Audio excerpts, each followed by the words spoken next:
Vinimos una vez más a la unidad de cardiología clínica de Mar del Plata, pero estamos viendo una foto que tiene que ver con el primer Congreso Europeo de Cardio-Oncología en Florencia, Italia. Y hoy vamos a charlar con la doctora Fernanda Petrucci, que por supuesto estuvo presente en este congreso, y no solo eso, sino que además presentó un trabajo que tiene que ver con la realidad de Mar del Plata. Doctora, ¿de qué se trata este trabajo? ¿Por qué decidiste presentarlo? Bueno, este trabajo fue presentado como póster en este congreso. Es un trabajo descriptivo. Yo quería conocer la población de pacientes de cardio-oncología que veo en Mar del Plata desde hace 6 años. Así que es un trabajo descriptivo que realizamos junto con la doctora Ana Tufare para conocer la población, para conocer el porcentaje de toxicidad por la quimioterapia y el perfil de pacientes que yo evaluaba y ver si los números se correlacionaban con lo que está descrito en Europa, en Estados Unidos. Nosotros nos guiamos mucho por la Sociedad Europea de Cardiología, por la Sociedad Americana, así que la idea era comparar esos datos con los datos que están a nivel internacional. Así que este estudio, la mayoría de las pacientes eran mujeres, un porcentaje alto de cáncer de mama, luego le sigue cáncer de colon y los pacientes oncomatológicos. La media de edad era de 62 años en esta población y un dato que para mí es importante destacar cuando se evalúan los factores de riesgo. Nosotros sabemos que los factores de riesgo de enfermedad cardiovascular y de cáncer se comparten, por eso son las dos principales causas de muerte a nivel mundial. Bueno, el 60% de los pacientes tenían colesterol, la mitad hipertensión, casi la mitad de estos 300 pacientes tenían sobrepeso u obesidad. Todo esto sabemos que está relacionado con tener riesgo de tener toxicidad por los tratamientos oncológicos y un 30% de pacientes que habían fumado. Por suerte la incidencia de diabetes baja y un dato, importante, que el 80% no hacen deporte. Sabemos que el ejercicio físico es muy importante para prevenir la toxicidad por los tratamientos del cáncer y también a largo plazo, porque muchas veces estos tratamientos dejan secuelas a largo plazo, entonces el ejercicio físico es importante. Un alto porcentaje de los pacientes no realizaban ejercicio físico. Con respecto a la enfermedad cardiovascular previa, pocos pacientes, un 10% de los pacientes tenían antecedentes de infarto, enfermedad coronaria, arritmias, eso es bajo. Y sí es importante, nosotros estratificamos a los pacientes, significa que los clasificamos según el riesgo. Utilizamos un score de la Sociedad Internacional de Cardio-Oncología, como si fuera un semáforo en bajo, moderado y alto riesgo, y de esta población de 300 pacientes, casi el 60% eran de moderado, alto y muy alto riesgo. ¿De qué depende este riesgo? De los factores del paciente y del tratamiento que van a recibir. ¿Y por qué fue importante saber esto? Porque los pacientes de alto, muy alto riesgo, los pacientes que tienen antecedentes de problemas cardiovasculares o quienes recibieron ya una quimioterapia cardiotóxica y tienen que recibir una segunda, es importante que sean evaluados por un cardio-oncólogo. Así que el porcentaje, alto de estos pacientes, y muchos de ellos eran una derivación de prevención primaria, es decir, no tuvieron problemas cardíacos ni problemas por una quimio, pero sabemos que van a recibir un tratamiento que les puede dar un riesgo de tener problemas cardíacos. En cuanto a la toxicidad, los números que yo vi fueron similares a lo que está reportado a nivel mundial. Sí, un 36% de pacientes con cardiotoxicidad y 10% de pacientes con disfunción del ventrículo izquierdo, que esto coincide con lo que está reportado. Luego arritmias y hipertensión arterial. Hoy en día hay tratamientos dirigidos para el cáncer que generan hipertensión como efecto adverso. Y la inmunoterapia, que es una nueva terapia que surgió en los últimos años, que se usaba en 3 tipos de tumores, hoy se usa en más de 20. Cuando genera problemas cardíacos, estos son graves, si bien es poco frecuente, que es la miocarditis. La incidencia en esta población es de 1%, que es lo mismo que está reportado a nivel mundial. Así que los datos que obtuve fueron similares a lo descrito. Eso también para mí es importante porque no es lo mismo un paciente de Europa que un paciente de Latinoamérica. Y en este congreso de Florencia se invitó a participar de registros para tener estos datos del mundo real y saber realmente cuál es la incidencia de toxicidad, si es la que dicen los estudios o la población tiene otros números.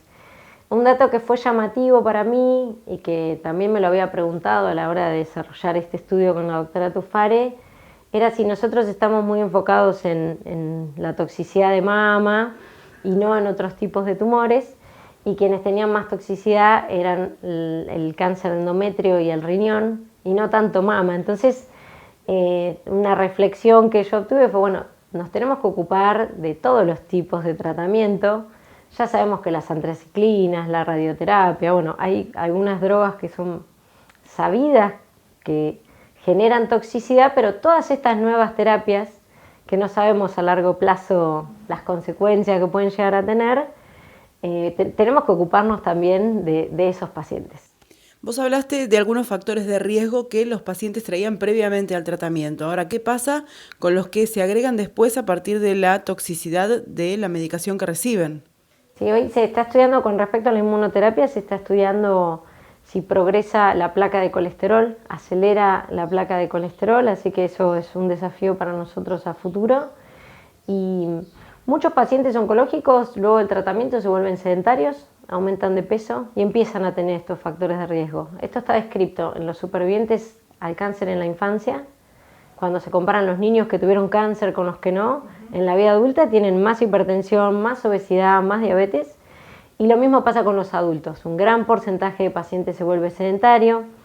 Las terapias, por ejemplo, el bloqueo hormonal, sí, la terapia hormonal que se utiliza en cáncer de mama, genera aumento de peso, adiposidad localizada, colesterol, hipertensión, así que las consecuencias a veces a largo plazo son estas y se puede tratar y se puede prevenir, que eso es lo más importante. Se pueden prevenir las consecuencias de estos tratamientos. ¿Durante el tratamiento lo podemos prevenir? Durante el tratamiento lo podemos prevenir. Esta estratificación de riesgo nos permite a veces en los pacientes de alto y muy alto riesgo utilizar medicación, el enalapril, el nebivolol, ¿sí? El bisoprolol. Hay estudios con este tipo de fármacos para prevenir el desarrollo de toxicidad en los pacientes de alto y de muy alto riesgo.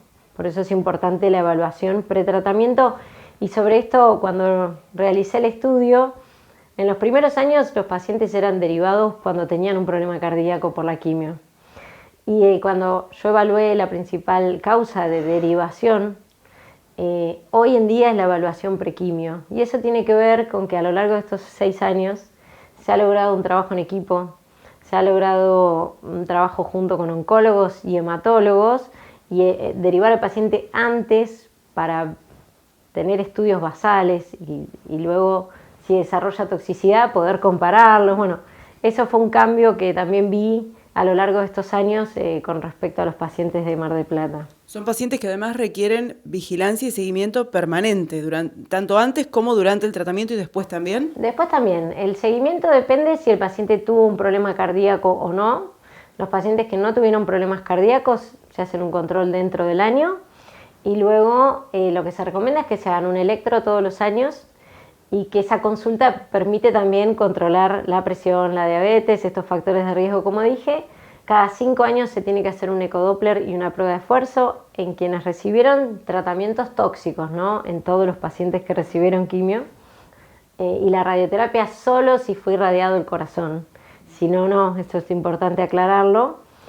Y en los pacientes que sí tuvieron toxicidad, bueno, el seguimiento por supuesto que es más cercano, es cada 3 meses durante el primer año, luego al año, y a los 3 años se vuelven a hacer ecodoppler, prueba funcional, y luego cada 5 años se reevalúa, porque cada 5 años es un nuevo paciente.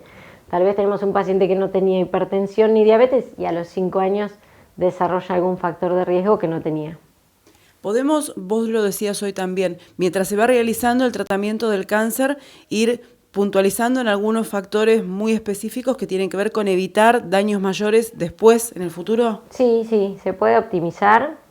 Hay un concepto nuevo que se habló en este congreso también, que es la cardiotoxicidad permisiva, que es tal vez permitir un poco de daño cardíaco, siempre con un monitoreo muy estricto. Se hizo una encuesta entre cardiólogos y oncólogos que se presentó y los oncólogos suspenden el tratamiento el 100% cuando hay una caída de la función cardíaca y los cardiólogos el 20%. Hay un cambio en la conducta con respecto a estas toxicidades y lo que se pretende es que el paciente pueda continuar y terminar el tratamiento de la forma más segura. Entonces, a veces permitir un poco de toxicidad con un monitoreo estricto, no se va a exponer al paciente, pero que pueda terminar estos tratamientos es algo muy importante para nosotros. No interrumpir, sino colaborar con el oncólogo y con el oncomatólogo para que el paciente pueda hacer el tratamiento y tenga el menor daño cardíaco posible. ¿Y el trabajo en equipo sigue siendo clave en ese aspecto? Siempre el trabajo multidisciplinario, las decisiones en conjunto, también junto con el paciente, porque es muy importante el paciente qué es lo que decide con respecto a continuar, ¿no? Y qué es lo mejor para él. Psico-oncología, bueno, realmente el trabajo en equipo siempre enriquece y es lo mejor para el paciente. Doctora, muchas gracias y felicitaciones por la presentación de este estudio. Gracias a ustedes por venir.